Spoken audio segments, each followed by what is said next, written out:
नमस्कार दोस्तों, मेरे वीडियो में आपका स्वागत है। तो हम अगली पेंटिंग शुरू करते हैं। इसमें शुरू करने से पहले मैं बता दूं कि ये जो पेपर यूज़ हुआ है, ये रफ़ टेक्सचर पेपर यूज़ हुआ है, जिसको हम पहले वेट कर लेंगे। और पेपर जो है पानी को अच्छे से सोख ले।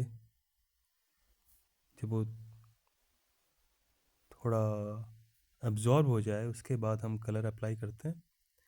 और इसमें मैं येलो, ओकर और रेड का मिक्स लेके चल रहा हूँ। मेरे कलर प्राइमरी स्टेट के नहीं होते हैं, क्योंकि मैं उनमें थोड़ा बहुत इम्प्योरिटी ऐड कर लेता हूँ, क्योंकि नेचर में हमें रंग ऐसे ही दिखते हैं। और इस बार मैं कलर आसमान जो है थोड़ा येलो ट्राई कर रहा हूँ। फ्री स्टाइल पेंटिंग है, किस डायरेक्शन में जाएगी कुछ पता नहीं है, क्या बनेगा नहीं मालूम, कुछ भी हो सकता है। थोड़ा क्लीन वाटर स्प्रे करते हैं इसमें और कलर लिफ्ट करते हैं कहीं कहीं। मैं इसमें कलर लिफ्ट कर रहा हूँ थोड़ा, जो स्काई है उसके नीचे से लिफ्ट कर रहा हूँ। और कुछ क्लाउड पैटर्न्स, इसके लिए लिफ्टिंग का बहुत आसान तरीका होता है। ब्रश को क्लीन कीजिए साफ़ पानी से, फिर उसको सुखाइए किसी कपड़े से। और जब वो ब्रश सूखने के बाद प्यासा हो जाए, तो आप उसको जहाँ जहाँ लेके जाएंगे, वो वहाँ वहाँ से रंगों को उठाता चला जाएगा। अगर रंग आपके गीले हैं, नए नए लगे हैं पेपर के ऊपर, तो वो पूरे के पूरे ऊपर आ जाएंगे। जैसे जैसे आप समय बिताते जाएंगे, वैसे वैसे रंग पेपर के अंदर एब्जॉर्ब होने लगेंगे। तो जो लिफ्टिंग है वो ज़्यादा नहीं होगी, थोड़ी थोड़ी होगी। इस बात का ध्यान रखेंगे तो आप लिफ्टिंग, आपको जैसी ज़रूरत है, आपको ज़्यादा लिफ्ट करना है, कलर पूरी तरह से हटाना है या थोड़ा सा हटाना है, थोड़ा सा शेड रखना है, वो आप कंट्रोल कर सकते हैं। और अभी मैं इसमें थोड़ा कलर और चार्ज करता हूँ। यही वेट ऑन वेट है, पेपर अभी भी वेट है। आप देख सकते हैं जो एजेस बन रही हैं पेपर के ऊपर रंगों की, वो स्मूथ एजेस है।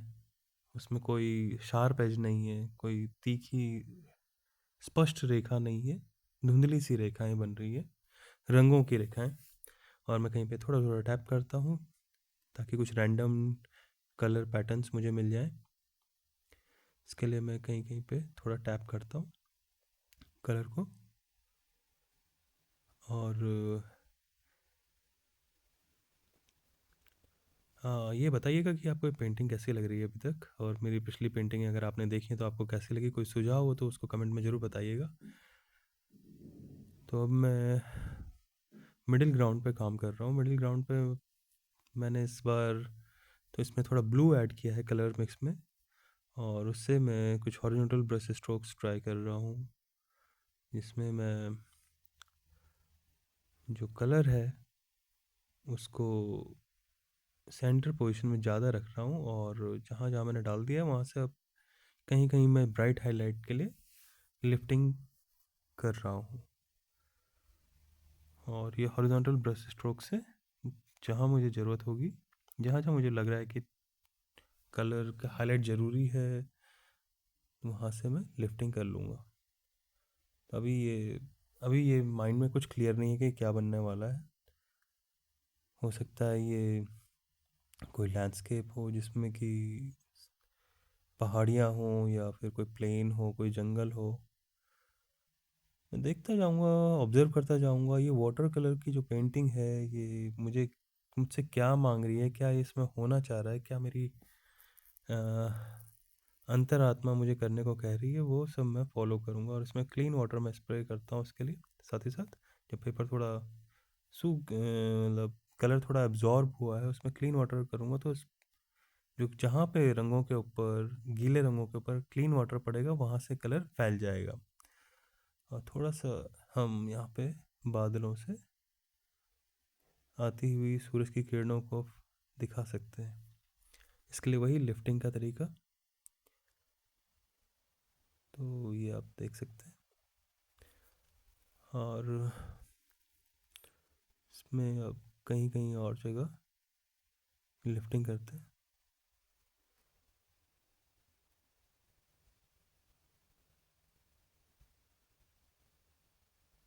इस पेंटिंग में मैं जो मिडिल ग्राउंड है इसके साइड्स को शार्प नहीं रख रहा हूँ, धुंधला रख रहा हूँ। जो मेरा अधिकांश काम होगा ग्राउंड का वो मैं मिडिल में रखने की कोशिश करूँगा, और इसीलिए मैं ये कलर लिफ्ट कर दे रहा हूँ आसमान से भी, ताकि वो मेरे जो पेंटिंग का सेंटर है उससे अटेंशन को ना खींचे, उसको डाइवर्ट ना करे। मैं चाह रहा हूँ कि मेरा जो पेंटिंग है उसका अट्रैक्शन जितना हो सके सेंटर में रहे।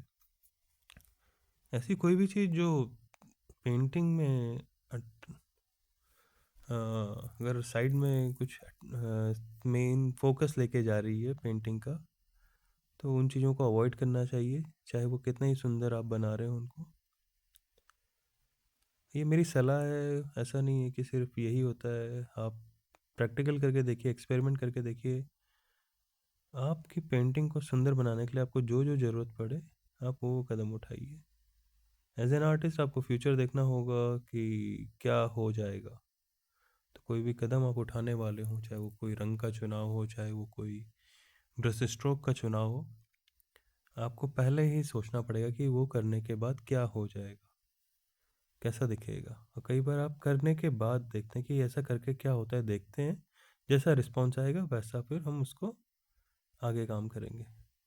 अब इसी हाईलाइट के जो बॉटम एजेस हैं इस पर मैं डार्क कलर डाल रहा हूँ। इसके लिए मैंने इस कलर को न्यूट्रलाइज किया है, यानी कि नीले में अगर मैं पीला मिलाता हूँ तो हरा हो जाता है, लेकिन अगर थोड़ा सा लाल भी मिला देता हूँ तो वो न्यूट्रल कलर हो जाता है। उसी तरह से अगर मैं अलग अलग अनुपात में इन तीनों रंगों को मिलाता हूँ तो मुझे ब्लैक कलर या डार्क कलर यूज़ करने की ज़रूरत नहीं पड़ेगी।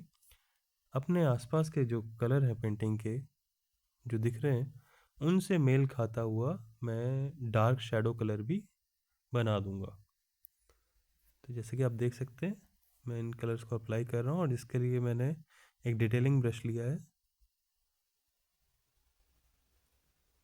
इन ब्रशेस का और इन वाटर कलर पेपर का लिंक मैं यूट्यूब के डिस्क्रिप्शन में लिख दूंगा, और अगर आप चाहें तो उनको ले सकते हैं उन अमेज़ॉन एफिलिएट लिंक से यूज़ करके। अगर आप ऐसा करते हैं तो उससे मेरे चैनल की ग्रोथ हो सकेगी, मुझे फाइनेंशियल सपोर्ट मिल जाएगा। बहुत ज़्यादा तो नहीं, पर थोड़ा बहुत भी कंट्रीब्यूशन मेरी आर्ट जर्नी को कंटिन्यू रखने के लिए काफ़ी होगा। और ये जो ब्रशेस हैं ये मैं इस्तेमाल करता हूँ मेरी ऑलमोस्ट हर पेंटिंग में आपको दिखेंगे। और ये पेपर जो है ये भी बहुत अच्छा पेपर है, जो स्कॉलर ब्रांड का है। रफ टेक्सचर पेपर लैंडस्केप के लिए बहुत अच्छा है।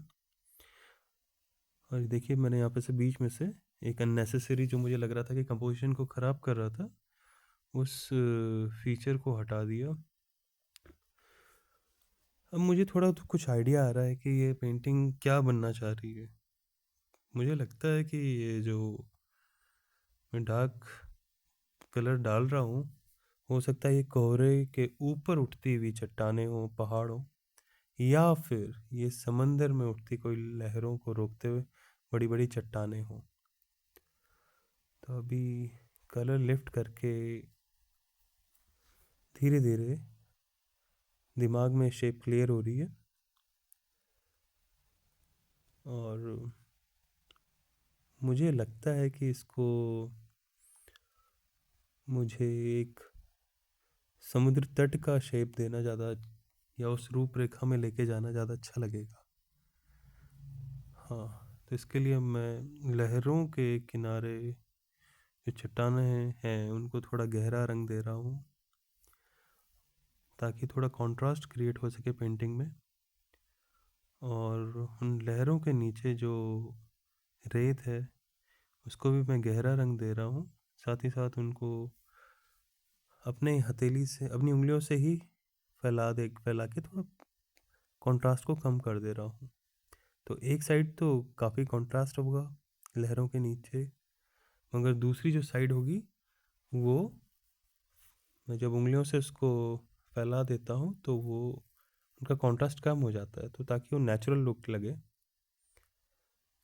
और अगर आपको मेरी पेंटिंगें पसंद आती हैं, आप उनको प्लेलिस्ट में जाके चेक कर सकते हैं। मैंने और भी कुछ पेंटिंग्स बनाई हैं, करीबन 5-6 पेंटिंगें मैं अपनी प्लेलिस्ट में डाल चुका हूँ, फ्री स्टाइल पेंटिंग में ही। अगर कोई सब्जेक्ट जो आप मुझे बनाने को सजेस्ट करना चाहें, या जिन सब्जेक्ट पे आप मेरी पेंटिंग्स देखना चाहें, तो वो आप कमेंट में मुझे बता सकते हैं। और बताइएगा कि ये पेंटिंग आपको कैसी लग रही है, कमेंट में बताइएगा। या कोई सवाल, कोई सुझाव।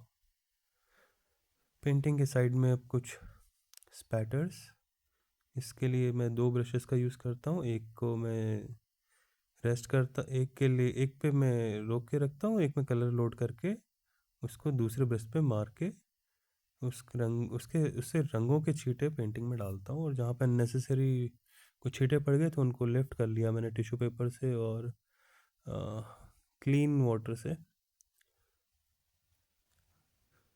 एक अच्छी प्रैक्टिस ये होती है कि आप इनको टिश्यू पेपर से कवर करके रखें, तो वो थोड़ा आप कंट्रोल कर पाएंगे कि कहाँ पे आपको ये रंगों के छींटे चाहिए और कहाँ पे नहीं चाहिए। तो दोस्तों, ये फाइनल रिज़ल्ट है जो कि आप देख सकते हैं। मेरी बाकी पेंटिंग भी आप देख सकते हैं, जिनको मैं प्लेलिस्ट ऐड कर रहा हूँ। यहाँ मेरे चैनल पे बने रहने के लिए शुक्रिया, धन्यवाद पूरी वीडियो देखने के लिए। Bye bye.